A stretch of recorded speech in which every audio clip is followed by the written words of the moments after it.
In Oman, and Hunaina will correct me, still many of the families, fortunately or unfortunately, they will not settle with 3 kids. Some of them, they won't multiply that by 10 if it's up to them.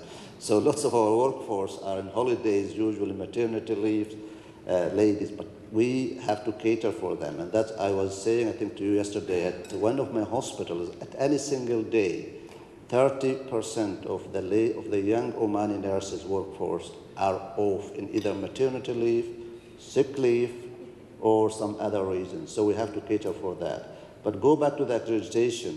Sultan Qaboos University, of course, the medical college there is accredited by the GMC in the UK and other agencies.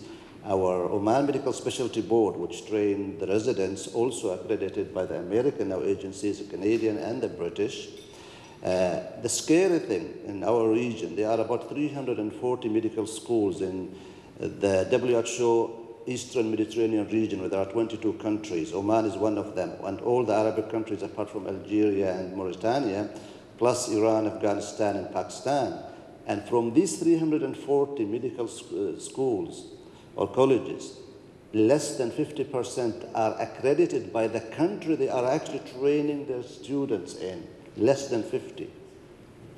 So we are talking about quality health care. We need to talk about the quality of those who are going to be providing the health care. And in Oman, I hope we are doing it right. You know how difficult it is for you and your colleague to get the accreditation there.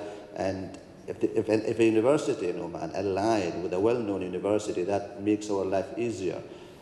We've had a request for a second private medical school for the last 4 years, and I'm saying no, because we don't have the capacity to train more medical students until these new hospitals are there. Because as Chris knows, and most of you, you need 10 hospital training beds to train 1 medical student. And that we don't have in Oman at the moment. As I said, the population are young, more than 35%. We have only 5% of our public more than 60 years old. I'm not one of them yet, but I'm heading that way.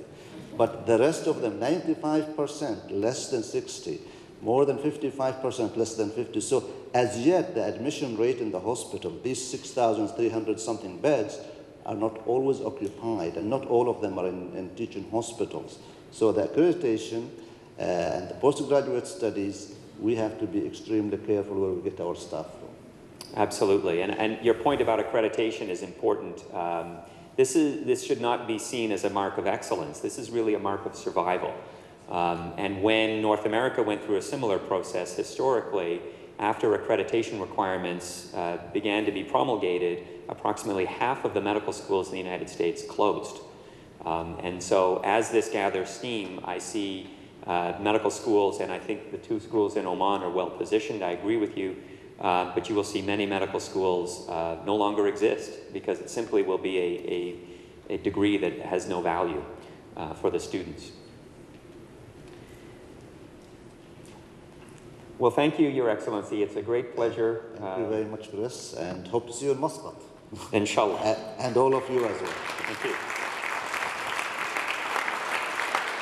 Your Excellency, I have a small token of appreciation to you. This is actually from Wendell Forge. It's a little company that makes this outside of Pittsburgh. It's a platter that shows the city of Pittsburgh, and it's a scene of the city, and you see all of our bridges. We're the city of bridges, so it's very appropriate to present this to you as we build the bridges to the Middle East and to Oman. Thank you very much.